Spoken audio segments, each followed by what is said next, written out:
বৃষ্টির দিনে খিচুড়ি খেতে কার না পছন্দ হয়, আর তা যদি হয় গরুর মাংস দিয়ে ভুনা খিচুড়ি, তাহলে তো কথাই নেই। আজকে অনেক বৃষ্টি হচ্ছিল, হঠাৎ করে মনে হলো যে কি রান্না করব। তো চিন্তা করলাম যে যেহেতু বৃষ্টি হচ্ছে সেহেতু ভুনা খিচুড়ি রান্না করি। রান্না করতে যে দেখেন মশলা বাটা নিয়ে কী ঝামেলায় পড়লাম। এটা দারাজ থেকে নিয়েছিলাম, বাট এটা দিয়ে কোনোই কাজ হয় না। এটা দিয়ে শুধু শুধু আমার সময়গুলো নষ্ট হলো। তারপরে চিন্তা করলাম এটা দিয়ে থেতলো করে নিই। তারপরে যাই হোক এভাবে করে নিয়ে নিলাম। এখন কড়াইতে তেল গরম করলাম, পেঁয়াজ কুচিটা দিয়ে দিলাম। এটা পেঁয়াজ বেস্তা করব, এই বেস্তাটা আমি উঠিয়ে রাখবো। এটা হলো আমি খিচুড়ি ভাত যখন রান্না করব তখন এই পেঁয়াজ বেস্তাটা লাস্টের দিকে ইউজ করব, যার কারণে আগে থেকেই করে নিলাম। এখন আমি যেগুলো থেতো করে রেখেছিলাম সেই মশলাগুলোকে দিয়ে একটু ভেজে নিলাম।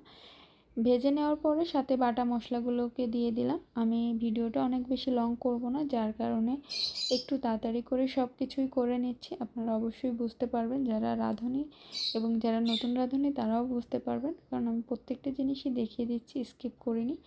হলুদ, লবণ, মরিচ সব মশলাগুলো এখানে অ্যাড করে দিলাম। সাথে এটার সাথে আমি কিন্তু একটু মাংসের মশলাটা অ্যাড করে দিয়েছি, যাতে এটার টেস্টটা অনেক সুন্দর আসে। আপনারা অবশ্যই একটু মাংসের মশলাটা অ্যাড করে দেবেন, তাহলে কিন্তু এই খিচুড়িটা খেতে অনেক সুন্দর লাগবে। তো সব মশলা দেওয়ার পরে কষিয়ে নেওয়ার পরে মাংসগুলোকে দিয়ে দিলাম। মাংসগুলোকে দিয়ে এখন এটাকেও খুব সুন্দর করে কষিয়ে নিতে হবে।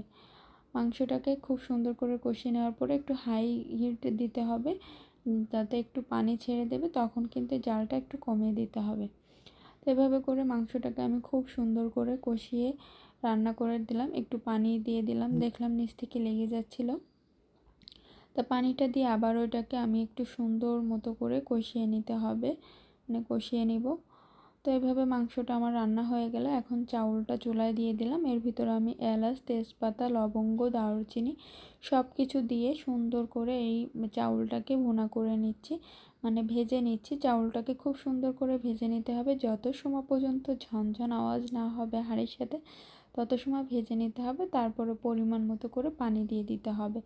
তো পরিমাণ মতো পানি অবশ্যই এটা ঠিকঠাক মতো দিতে হবে। 1 পট চালের জন্য 2 কাপ পরিমাণ, মানে 2 পট পানি, সেই অনুযায়ী আপনারা পানিটা দিতে পারেন, যারা মাপ অনুযায়ী দিতে পারবেন না।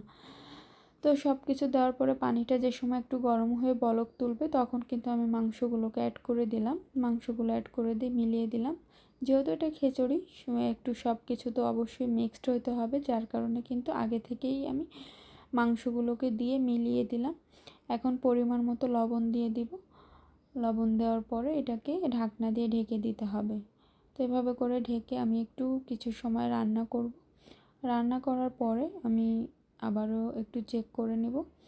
তো এ পর্যায়ে আমি কিছু মরিচ ফালি করে দিয়ে দিচ্ছি। একটু কাঁচা মরিচ দিলে এটার ফ্লেভারটাও চেঞ্জ হবে, মানে সুন্দর লাগবে এবং একটু ঝাল ঝাল হলে খেতেও ভালো লাগবে। এর আগেও আমি কিন্তু শুকনো মরিচের গুঁড়িটা দিয়েছিলাম, বাট এখনও আমি কিছু কাঁচা মরিচ দিয়ে দিলাম। আর এখানে দিয়ে নিলাম একটু গোলাপ জল এবং একটু কেওড়া জল। এটা না দিলে হয়, বাট আমি দিলাম, এটার স্মেলটা যেন পারফেক্ট আসে সেজন্য আমি এটাকে দিয়ে দিলাম। আপনারা যারা দিতে চান দিতে পারেন, চাইলে এটা স্কিপ করতে পারেন। তো আবারও আমি ঢাকনা দিয়ে ঢেকে দিলাম। ঢেকে দেওয়ার পরে এটা এখন কুক হচ্ছে, তো হতে লাগুক। আর এই ফাঁকে বলে নিই, এটার সাথে অবশ্যই একটু ঘিটা অ্যাড করে দেবেন লাস্টের দিকে, তাহলে কিন্তু এটা অনেক সুন্দর একটা ফ্লেভার আসবে।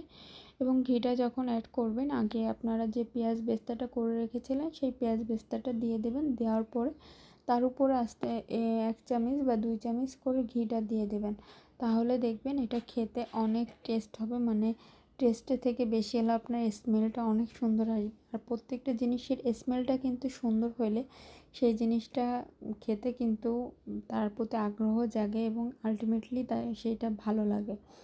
আর টেস্টটা তো অবশ্যই মানে লাগে, অবশ্যই টেস্ট তো হবেই, যেহেতু গরুর মাংস দিয়ে এটা খিচুড়িটা রান্না করা হয়েছে। এখন আমি এই খিচুড়িগুলো খাওয়ার জন্য একটু সালাদ কেটে নেব। তো আমি টমেটো কুচি করে নেব।